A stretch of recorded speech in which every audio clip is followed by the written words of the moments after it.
Peter Obi is incorruptible, says Kenneth Okonkwo. Hey guys, this is still DJMTV Daily News Update.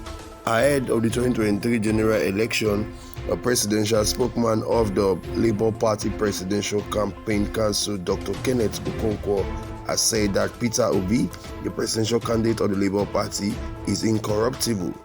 Kenneth Okonkwo made this known in a video we're about to watch during a debate section involving the three main political parties having their frontrunner of the presidential election.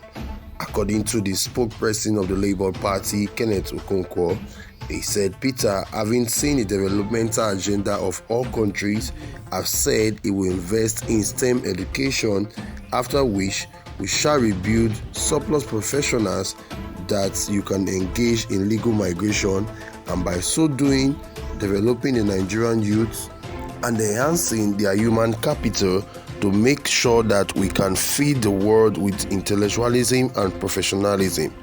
We are not scared of brain drain in the administration of Peter Obi because he is going to transform it to brain game. Kenneth Okonkwo also said that in Nigeria, by the combined efforts of PDP and APC, that has led us to having a civil service that you cannot do anything without offering money. According to him, Peter Obi could not accept the things that are due to him. He has not been taking a pension or any form of pension as due to a former governor. Peter Obi can't be corrupt because he is incorruptible, he said. Let's watch the video. We'll be right back. Are going out from our shores to other countries. We have what it takes to populate the whole world with professionals. Indians, if you go to United States, if you go to United Kingdom particularly, you will see Asians practicing their medicine. When they were going there the first time, it appeared as if it was brain drain.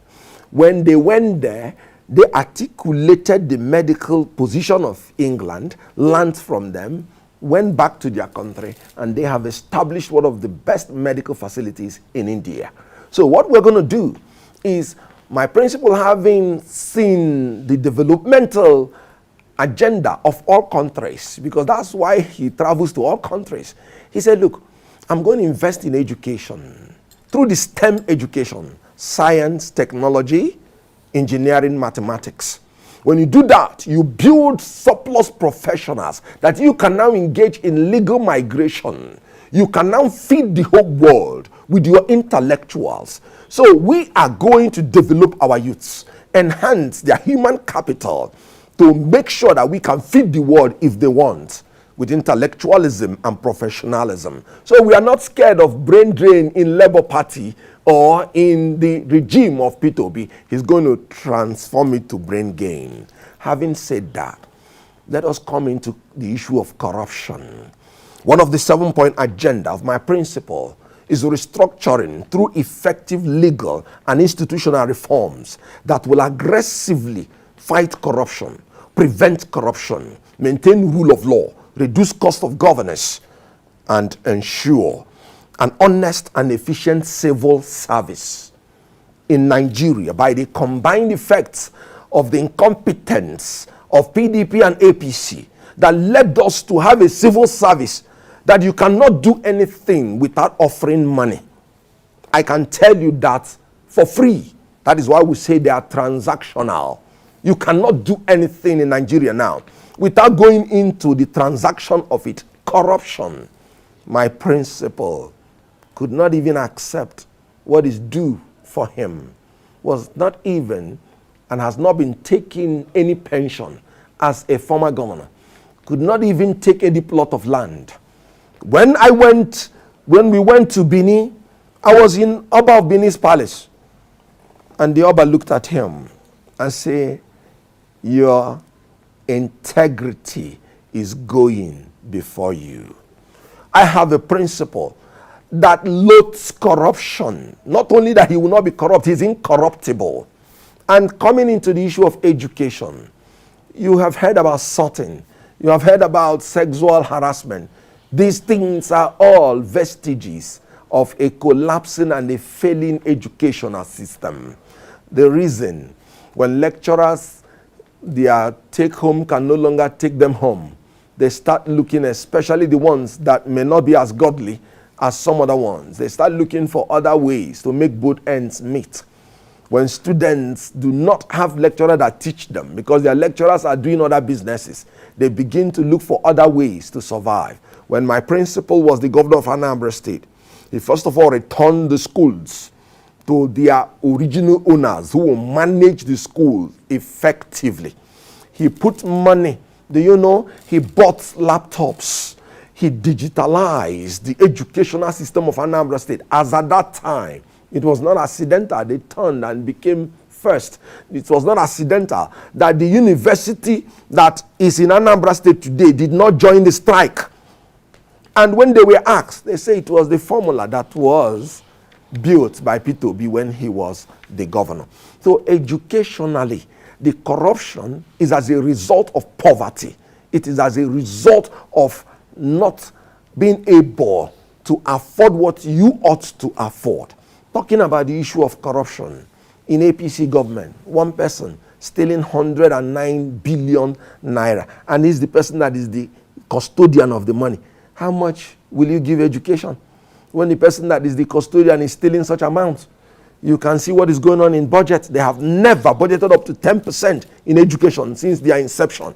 Of course, their leaders are not very good. They are not known to have had certificates. Even the one they have is litigable and pejorable. I don't want to go into the issue of legal because they will accuse me of intimidating them, being a learned gentleman. But what I'm trying to say is that in corruption, APC has failed, PDP has failed. The presidential candidate of PDP was described as the most corrupt person on earth by his own president, written in his own book. Is that the kind of man you would want to come to supervise a corrupt education? I don't want to talk about APC. The name, another name for APC is corruption, and they cannot fight it because it's become systemic in APC. And I don't want to talk about their presidential candidate that has captured a state like Lagos. So education is not his priority. But when it comes to my principle, like I have told you, we are interested in a digital economy. He started the process in Anambra State, and we are still going to do it. You don't wipe corruption except you fund education, except you make sure that the youths, like I told you, you have to retrain the teachers, you have to retool them, and you have to recertify them. Welcome back, guys. This is still DJMTV Daily News Update. So here we have it. We've heard from the presidential spokesperson of the Labour Party, Dr. Kenneth Okonkwo, who has made some points clear that Peter Obi is incorruptible. He also said that Peter Obi returned the schools in Anambra State to the rightful owner in order to rank one of the best in Nigeria. According to Kenneth Okonkwo, corruption is as a result of poverty, and APC and PDP combined efforts of corrupt practices has brought Nigeria to where they are today. According to him, APC has failed, PDP has failed. Even Atiku, the presidential candidate of the People's Democratic Party, was described as the most corrupt person on earth by the former president Olusegun Obasanjo. And finally, he said that you cannot wipe corruption except you fund education. And that is what Peter Obi's government would do when they become president. So guys, what do you think? From everything Kenneth Okonkwo has just said, saying that the combined effort of PDP and APC brought Nigeria to where we are today. Do you think that is true? Do you think that in order for you to fight corruption, you have to fund education? Share your thoughts and comment with us in the comment section below.